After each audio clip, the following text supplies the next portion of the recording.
Vous écoutez La Voix de l'Espérance, une émission qui vous apporte paix, joie, confiance et espérance.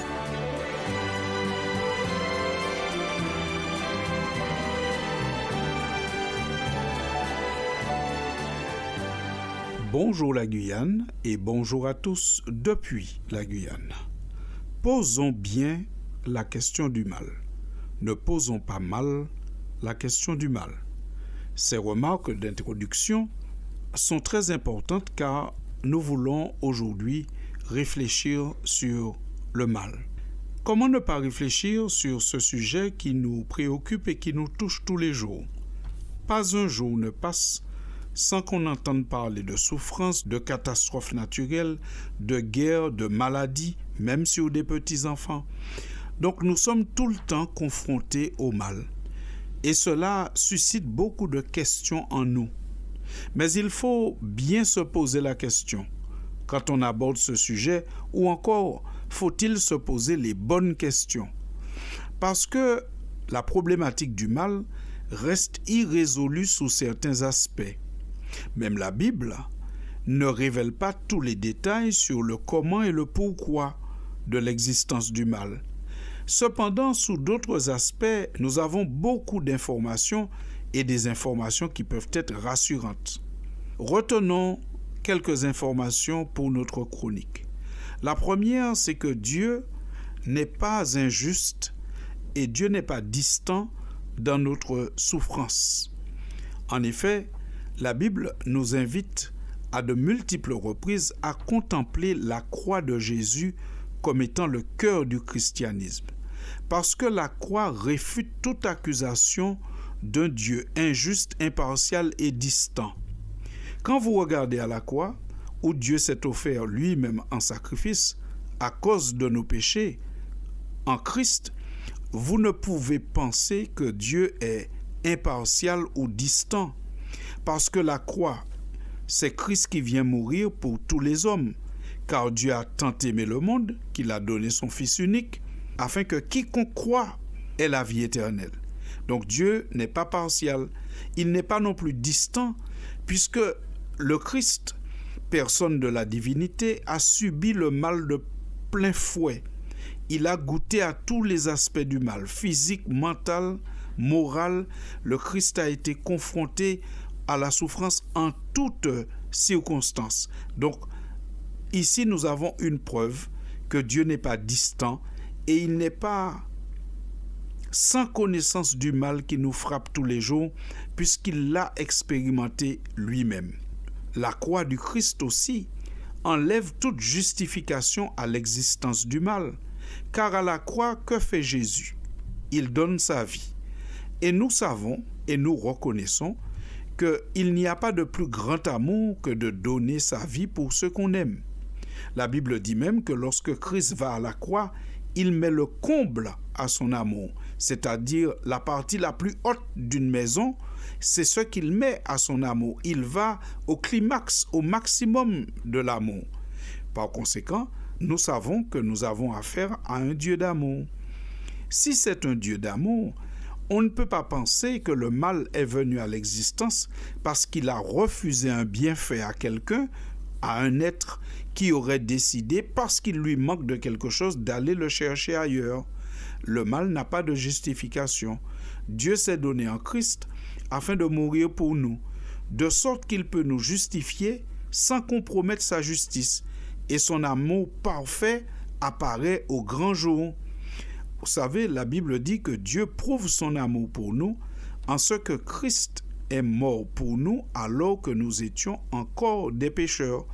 À peine mourrait-on pour un juste, mais lui, il est mort pour des pécheurs. Ce qui montre bien que Dieu est capable du plus grand amour. S'il est capable du plus grand amour pour l'être humain, on peut penser qu'il a toujours été capable du plus grand amour pour toutes ses créatures, et donc l'existence du mal ne se justifie pas parce que Dieu aurait manqué d'amour ou manqué de prendre soin de quelqu'un. Le troisième élément que nous retenons, c'est que Jésus est venu sur terre en s'incarnant dans la même nature que ses contemporains, ce qui signifie qu'il était aussi lui-même vulnérable. Mais de par son attachement au Père, sa communion avec le Saint-Esprit, il a donné un exemple à tous les humains. Il montre qu'il est possible de rester fidèle malgré le mal, de rester digne et maître de soi, attaché à ses convictions malgré le mal. Lorsque nous parcourons les évangiles, nous découvrons que Jésus résiste au mal sous toutes ses formes. D'abord, Jésus résiste à la tentation. Ensuite, il résiste à la torture physique et mentale. Et aussi, il résiste à l'exaltation précoce et inappropriée lorsque on a voulu le faire roi alors que ce n'était pas encore le moment. Ce qui nous montre que Jésus a résisté et qu'il a défait le mal sous tous ses aspects. Nous avons, nous aussi, donc, la possibilité de recourir à un ami, à un frère, comme Jésus se définit lui-même, qui a vaincu le mal et qui peut partager avec nous sa victoire. D'après 1 Jean 3, verset 8, Jésus s'est manifesté pour détruire les œuvres du diable. Et il est aussi venu pour réduire à rien par sa mort celui qui détenait le pouvoir de la mort, c'est-à-dire le diable. Passage à retrouver dans Hébreux 2, verset 14. Ce qui nous montre bien que si nous sommes en communion parfaite avec Christ, nous ne sommes plus esclaves de celui qui prétend nous faire le mal ou nous faire abandonner nos principes à cause du mal. Quatrièmement, nous savons que Dieu donne un soutien indéfectible à celui ou celle qui est confronté à la souffrance. Et à notre avis, c'est là le point le plus important. S'il est vrai que nous ne connaissons pas le pourquoi et le comment de l'existence du mal, nous savons que lorsque nous sommes confrontés à la souffrance, Dieu ne nous abandonne jamais. Nous avons, pour exemple, un homme qui s'appelle Paul, qui est devenu apôtre de Jésus, et qui dit que malgré son apostolat, il s'est retrouvé parfois seul. Il a été abandonné. Il raconte cela notamment dans sa deuxième lettre qu'il adresse à son ami Timothée au chapitre 1er. Il parle du fait que tous l'ont abandonné, tous l'ont laissé seul. Parce que vous savez, au début, être chrétien, ce n'était pas facile. Il y avait une certaine persécution. Et par moments, ceux qui s'attachaient à Dieu se retrouvaient en grande difficulté. Tout comme Christ s'est retrouvé seul, lui aussi, Paul, il dit « Je me suis retrouvé seul ».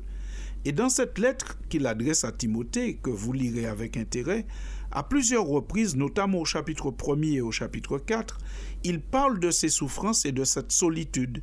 Mais toujours, il ajoute que Dieu ne m'a jamais abandonné. Le Seigneur a toujours été avec moi pour me soutenir, soit parce que le Seigneur lui a envoyé un ange. À certains moments de son histoire, on voit qu'il est soutenu par un ange, ou soit parce que le Seigneur dispose une personne, une famille qui va le soutenir. Dans 2 Timothée chapitre 1er, il parle notamment d'un homme qui s'appelait Onésiphore, qui a été pour lui d'un grand secours. Cela nous encourage en nous disant que le mal, il existe, mais Dieu ne nous abandonne pas au mal. Il est toujours prêt à disposer quelqu'un ou un ange pour nous soutenir. Voyons-le par la foi. Et enfin, nous terminons par le fait que le mal, si on ne connaît pas tout de son origine, tout de son fonctionnement, on sait une chose qui est certaine, c'est que le mal sera détruit.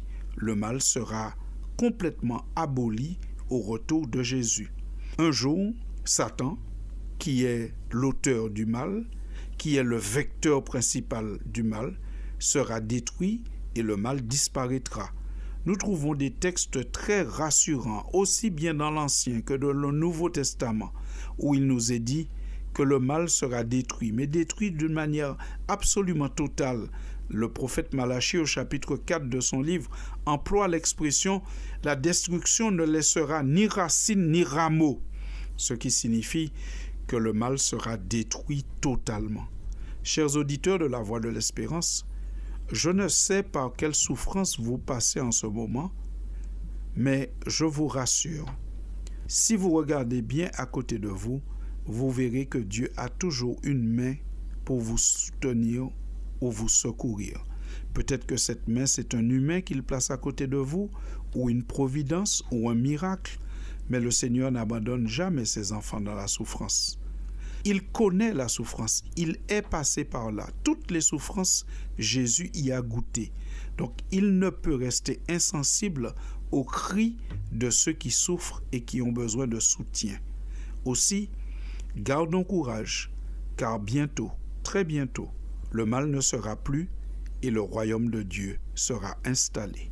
Sur cette note d'espérance, je vous remercie pour votre attention et vous dis à très bientôt pour une prochaine édition. C'était La Voix de l'Espérance, une émission préparée par l'Église adventiste du 7e jour. Si vous désirez avoir une copie de la causerie d'aujourd'hui, demandez-la. Elle vous sera donnée gracieusement. Écrivez à La Voix de l'Espérance, boîte postale 169 97 324, Cayenne, CEDEX. Ou téléphonez au 0594 25 64 26. Merci chers auditeurs et à bientôt.